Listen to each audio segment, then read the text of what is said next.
Sebelum saya mulai bercerita, matikan lampu di kamarmu. Kecilkan suara di sekitarmu.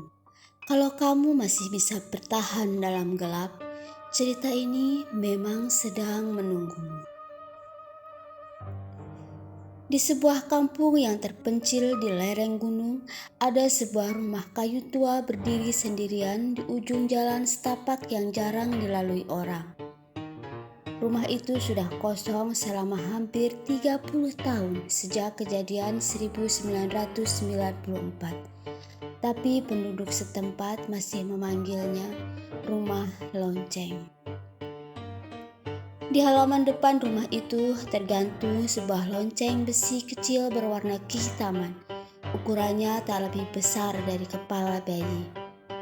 Lonceng itu tidak pernah bergerak sendiri. Tidak pernah disentuh angin, tidak pernah dibunyikan oleh siapapun. Tapi setiap ada orang yang meninggal di kampung, entah tua, muda, sakit, atau mati mendadak, lonceng itu akan berbunyi. Ting! Hanya satu kali dan selalu tepat pada detik orang itu menghembuskan nafas terakhirnya. Meski jarak rumah itu bisa sampai 3 km dari tempat kematian terjadi. Semua orang sudah tahu aturannya. Jangan pernah mendekati rumah itu setelah matahari terbenam. Dan yang paling penting, jangan pernah mencoba untuk membunyikan lonceng itu dengan tanganmu sendiri. Arga, usianya sekitar 24 tahun. Dia adalah pemuda yang baru saja pulang dari kota setelah ibunya meninggal mendadak karena serangan jantung 2 minggu yang lalu.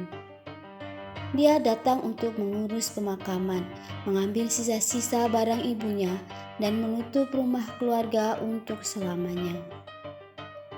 Kampung itu sudah terasa asing baginya, karena akhir-akhir ini kampung itu sangat sepi. Terlalu banyak tatapan yang menghindar saat Arga melintas. Malam ketiga Arga berada di kampung. Hujan deras terus mengguyur tanpa henti. Listrik padam sejak jam 7 malam. Dia duduk di ruang tamu dengan lampu senter dan secangkir kopi yang sudah dingin. Di luar, suara air mengalir deras di selokan, bercampur dengan gemuruh petir yang jauh. Tiba-tiba dia mendengarnya. Ting! Suara lonceng itu terdengar sangat dekat hingga Arga membeku. Jantungnya langsung berdegup kencang. Dia sudah tahu suara itu. Semua orang di kampung tahu suara itu. Tapi ibunya sudah dikubur 2 minggu lalu. Siapa yang baru saja meninggal malam ini? Pikir Arga. Dia mencoba meyakinkan diri bahwa itu hanya halusinasi. Mungkin angin yang menyembunyikannya. Tapi ketika dia menoleh ke arah jendela, kilat menyambar dan dia melihat sesosok bayangan hitam tengah berdiri tepat di bawah lonceng tua di halaman rumah seberang jalan.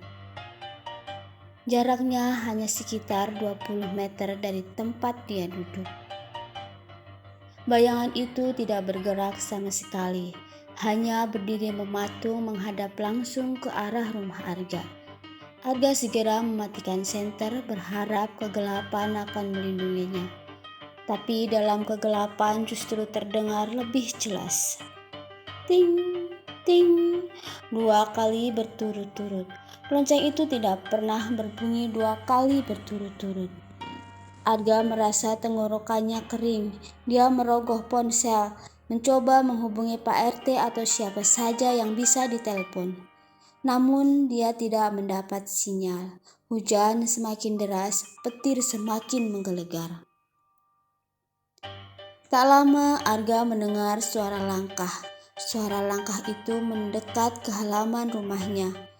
Arga mundur sampai punggungnya menempel dinding.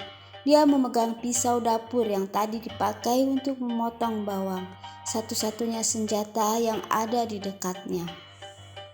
Langkah itu berhenti tepat di depan pintu depan. Kemudian, ting, ting, ting. Suaranya begitu cepat, seperti seseorang yang sudah tidak sabar. Arga tidak tahan lagi.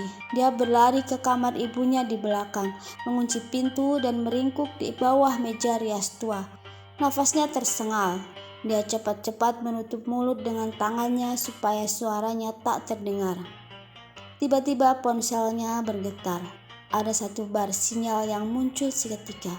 Pesan masuk dari nomor tak dikenal. Kamu sudah mendengar 3 kali. Jika kamu mendengar 1 kali lagi, dan itu untukmu. Arga menjerit. Dia langsung mematikan ponsel, melemparkannya ke sudut kamar, dan saat itulah dia mendengar suara yang paling mengerikan malam itu. Bukan suara lonceng, tapi suara tarikan nafas panjang lalu hembusan pelan di belakang lehernya. Sesuatu sudah berada di dalam kamarnya yang terkunci. Arga menoleh pelan. Di cermin meja rias, dia melihat bayangan dirinya sendiri. Di leher bayangan itu tergantung lonceng berwarna hitam, dan lonceng itu bergerak sendiri meski tak ada angin. Ting! Satu bunyi terakhir. Arga merasa dadanya seperti ditusuk es. Nafasnya terhenti di tenggorokan. Dia ingin berteriak, tapi mulutnya tidak bisa terbuka. Di cermin, bayangan itu tersenyum, lalu dengan perlahan mengangkat tangan seolah hendak membunyikan lonceng itu sekali lagi dengan jarinya sendiri. Tapi sebelum jari itu menyentuh lonceng, semuanya menjadi gelap. Pagi harinya, hujan sudah reda. Tetangga menemukan pintu rumah Arga terbuka lebar. Senter masih menyala di lantai ruang tamu. Kopi tumpah, pisau dapur tergeletak. Arga tidak ada di mana-mana. Di halaman rumah seberang, lonceng tua itu gini bergoyang meski tidak ada angin sama sekali. Dan lonceng itu tidak berhenti. Ting, ting, ting, ting. 4 kali berbunyi, lalu diam. Penduduk kampung sudah tahu artinya, dan Arga sudah menjadi bagian dari daftar. Lonceng itu sudah menandainya sebagai yang berikutnya. Tamat.